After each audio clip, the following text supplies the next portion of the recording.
안녕하세요. 베이스캠프 학원에서 수학을 가르치고 있는 우수종 강사입니다. 자, 오늘은요, 백캠의 기적! 빠밤! 동명여고 2023학년도 1학기 중간고사 분석 영상이다 라고 생각하시면 될 것 같아요. 동명여고 1학년 학생입니다. 자, 그래서요, 일단 목차를 한번 보면요, 시험지가 어떻게 구성이 되어 있는지. 두 번째, 베이스캠프에서 시험 적중했다! 좀 몇 가지만 추려가지고, 뭐 다 추리면 한도 끝도 없어요. 한도 끝도 없으니까, 몇 가지만 추려서, 이런 것들이 있다. 좀 스피드하게 한번 볼 거고요. 세 번째로는 동명여고 중간고사에 관한 총평. 네 번째는, 킬러 문제. 그러니까 한 문제 정도 동명여고 킬러 문제가 이런 형태로 나오는구나. 우리가 이런 킬러 문제를 보면은, 내가 어떤 방향성으로 공부를 해야 되는지에 대한 좀 예측이 가능하겠죠. 그래서 요런 목차로 진행이 된다라고 생각하시면 좋을 것 같아요. 영상이 한 10분 내지 이 정도로 끊길 것 같으니까 넘기지 말고 끝까지 다 보시면 좋을 것 같습니다. 자, 시험 구성이에요. 일단 동명여고 1학년 같은 경우에는요, 교과서는 신사고를 사용하고 있고요. 시험 범위론 다항식에서 2차 함수까지였습니다. 너무 정형화된 구조의 시험지였죠. 자, 시험 배점은요, 총 100점 만점에 17문항의 객관식과 4문항의 서술형이 있었습니다. 그럼 여기서 우리가 일단 짚고 넘어가야 될 부분은 뭐냐면 17문항인데 66점이고요. 4문항인데 34점입니다. 그럼 느낌 오시나요? 느낌 오셔야죠. 동명여고는 뭐에 일단 포커스를 맞춰야 되겠다? 서술형 문제에 포커스를 맞춰야 되겠다. 왜냐면은 이게 거의 한 문제당 8점에서 9점 사이가 되는 거잖아요. 그러니까 객관식 입장에서는 4문항, 서술형 4문항만 풀면 되는데 객관식 입장에서는 8문항이었다. 뭐 사실은 그 동명여고 아니라 이랄까 선정고등학교랑은 조금 달라요, 결이. 선정고등학교도 34점 정도의 배점이 서술형에 포함이 돼 있는데 선정고 같은 경우에는 이 서술형이 진짜 한 문제 해서 4문항인데 동명여고 같은 경우에는 그 뒤에 있는 두 문제 같은 경우에는 한 문제당 새끼 문제라고 해야 될까요? 새끼 문제처럼 한 두세 문제가 한 번에 붙어있는 구조였습니다. 과정에서 점수를 주려고 일부러 그렇게 잡아놓으신 것 같고요. 순수하게 보면은 4문항이 아니라 6-7문항 아닌가 이렇게 할 수도 있겠지만 실제로 문제를 해결하는 부분은 4문항이었다.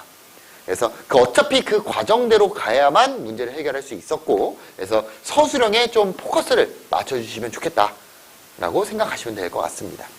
자, 일단요, 잘 안 보일 수도 있어요. 지금 선생님이 그림도 생략을 했고요. 분수가 있고, 레이저를 쏘는, 물을 쏘는, 불빛을 쏘는, 요런 형태의 구조입니다. 백해멘제 395번이랑 완전히 동일한 형태였고요. 자, 동명여고 9번입니다. 숫자 나누기예요. 이게 잘 안 보일 것 같아요, 영상에서는.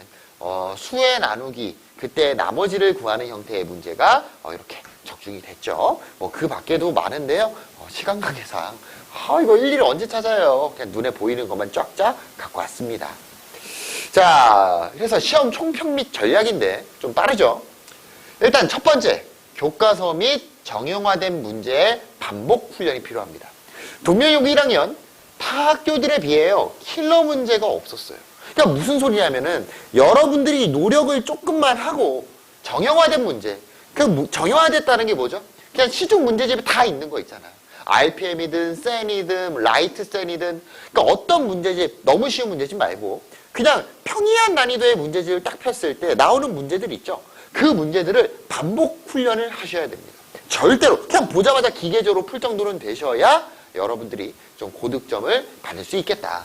그래서 중위권 학생들 같은 경우에 정형화된 문제와 교과서의 반복 학습이 많이 필요하고요. 동명여고 1학년 같은 경우에는요, 교과서에서 엄청나게 많이 나왔어요.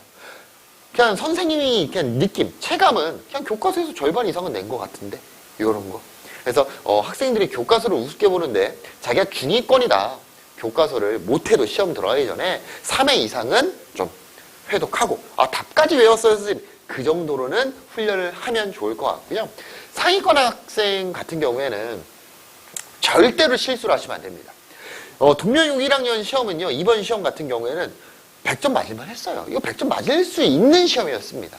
절대로 실수로 틀리는 문항이 있으면 안 되고요. 시험 당일날, 1시간 자습이 있을 때도 있고, 아니면 학교 일찍 와가지고요. 뭘 했으면 좋겠냐. 그냥 문제집이 한 권씩 있을 거 아니에요. 학원 교재가 될 수도 있고 시중에 문제집 아니면 집에서 혼자 푸는 문제집이 될 수도 있겠는데 그 문제집 유형서 보면은 유형 땡땡땡땡땡 뭐 한 3-4문제씩 새끼 문제들이 있죠. 그런 것들을 빠르게 한번 훑는 거야. 빠르게. 아, 이 유형에 이 문제가 있었지. 아, 이 문제는 이렇게 해결하면 되네. 시간이 없으니까 시험 전날, 시험 당일이니까 시간은 없으니까 실제로 연필을 들고 풀지는 않더라도 그냥 빠르게 눈으로 아, 이건 이렇게 풀면 돼. 이건 이렇게 풀면 돼. 이런 식으로 시험 직전에 당일에 그런 식으로 정형화된 문제의 유형 중에서 내가 혹시나 까먹은 게 있을까 이런 것들을 좀 하시면 좋을 것 같아요. 쉽다는 건 아니에요. 분명히 변형도 돼 있고요. 선생님은 감탄한 문제도 있었습니다. 감탄한 문제도 있었고 그래서 4번째 킬러 문항을 보는데 엄청난 킬러는 없었어요. 그래서 선생님 고민을 했지. 아, 어떤 문제를 내가 한번 풀어주면 좋을까. 발상의 전환이구나. 학생들이 가장 힘들어하는 건 내가 아는 문제인데 아니 선생님이 이거 풀어봤대요. 선생님 처음 보는데요? 이런 것들이 있잖아요. 아주 미세한 변형을 했는데 그 변형 때문에 학생들이 해결하지 못한 문제가 아주 좋은 문제가 있더라고요. 그래서 4번째 킬러 문제를 해서 킬러는 아닙니다. 이거 다른 학교 들으면 웃어요. 킬러는 아니지만 학생들이 너무 그냥 주입식으로 외워버렸으면은 좀 식을 음미하는 맛이 있어야 되는데 외워버렸으면은 못 풀 것 같은 문제를 갖고 왔어요. 그래서 문제를 보면요. X값에 관계없이 등식이 성립한대요. 항등식이죠. 근데 이 구조가 뭔가 좀 낯이 익어요. 어떤 낯이 있냐면 X 플러스 1세제곱 X 플러스 반복적으로 나오잖아. 이런 거 많이 본 적 있어요? 없어요? 본 적 있죠. 자, 그래서 지금 여기서의 핵심은 뭐였냐면요. 별거 아니야. X 플러스 1이 있는 거는 어떻게? 문자. 한마디로 문자가 있는 거는 좌변으로 이항하고요. 문자가 없었던 얘네 2명은 우변으로 이항하셨으면 돼요. 그래서 우리한테 친숙한 모양으로 변형만 한다면 정형화된 문제였다. 자, 그래서 얘를 변형을 하면 이렇게 했죠. 우변 먼저 쓰겠습니다. x 세제곱 마이너스 2x제곱 그리고 플러스 x 마이너스 3은 이렇게 나오겠죠. 자, 그러면 좌변에 있는 애들이 어떻게 되냐? a x 플러스 1의 세제곱 마이너스 c x 플러스 1의 제곱 플러스 b x 플러스 1 마이너스 d라고 해결이 될 거예요. 선생님, 저희가 봤던 문제랑 거의 흡사하네요. 거의 흡사해요. 어떻게 하는 거죠? 요 좌변에 있던 x세제곱 마이너스 2x제곱 플러스 x 마이너스 3을 누구로? x 플러스 1 마이너스 1로 조리제법을 반복적으로 간다면 순서대로 뭐 DCBA 이렇게 나오는 형태의 문제죠. 다만 차이점이라는 건 그 모양을 우리가 이항해서 만들었어야 되고요. 그리고 요 녀석이 마이너스 C고요. 얘가 마이너스 D입니다. 문자 알파벳의 순서도 섞여 있는 구조고요. 그러니까 이런 거에서 실수하면 안 되겠죠. 자, 그럼 끝났습니다. 조리제법 반복할 거예요. 누구로? 마이너스 1로요. 자, 그래서 1, 마이너스 2, 1, 마이너스 3 이렇게 잡고 마이너스 1, 마이너스 1, 마이너스 3, 3, 4, 마이너스 4, 마이너스 7 나올 거고요. 다시 한번 마이너스 1, 1, 마이너스 1, 마이너스 4, 4, 8 다시 한번 마이너스 1, 1, 마이너스 1, 마이너스 5 빰빰 나오죠. 그러면 얘네들이 뭐가 되는 거야? x 플러스 1로 나눴을 때 여기 맨 뒤에 있던 요 녀석이 마이너스 d가 될 거고요. 자, 그 다음에 요 녀석이 뭐가 되는 거야? 순서대로 b가 되는 거고 그 다음 마이너스 c가 마이너스 5가 될 거고요. 여기에 남아있는 1이 누가 됩니까? a가 되는 거 알 수 있겠죠. 따라서 a는 1이 될 거고요. b는 8이 될 거고 c는 5 D는 7이 되는 거 알 수 있겠죠. 자, 그럼 문제에서 구하라는 AB 더하기 CD는 AB 하니까 얼마 나오고요? 8 나오고요. CD 하니까 얼마 나와요? 35가 나와서 정답은 43이 되는 거 알 수 있을 거예요.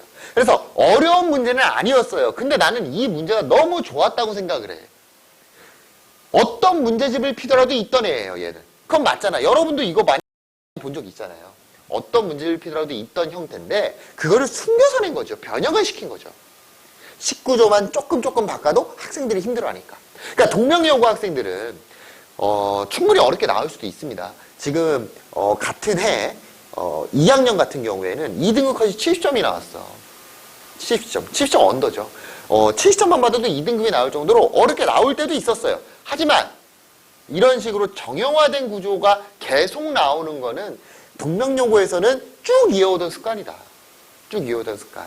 그러니까 여러분들 정형화된 구조의 훈련을 충분히 숙지를 하고요.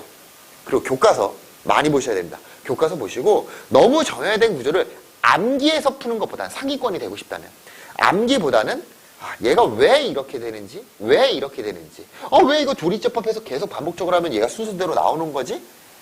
그런 부분들, 그런 디테일을 살려가면서 공부를 하신다면 충분히 동명여고에서 좋은 성적을 받을 수 있을 거라고 생각을 합니다. 그래서 지금 남은 기말고사 있죠? 아니면은 올해 이제 나 이번에 동명여고를 이제 지원을 하겠다. 1년 뒤에 그런 학생들 동명여고에서 살아남는 방법, 좋은 성적을 받는 방법 간단합니다. 교과서 확실하게 학습하시고요. 정형화된 구제의 문제를 충분히 훈련을 해라. 자기가 조금 떨어져. 중위권 정도 될 것 같아. 목표가 중위권, 중상위권이야. 그런 분들은 계속 정형화된 구제를 반복적 훈련을 하고 상위권 학생들 같은 경우에는 충분히 이해를 하고 음미를 하라고. 정답을 맞추는 것보다는 그 과정에 더 포커스를 맞춰서 공부를 하시면 좋을 것 같습니다. 자, 그래서요. 오늘 영상은 여기까지 하고요. 꼭 우리 기말고사 때는 울지 말고 밝은 얼굴로 베이스 캠프에서 만나면 좋을 것 같습니다. 이상 우수종이었습니다.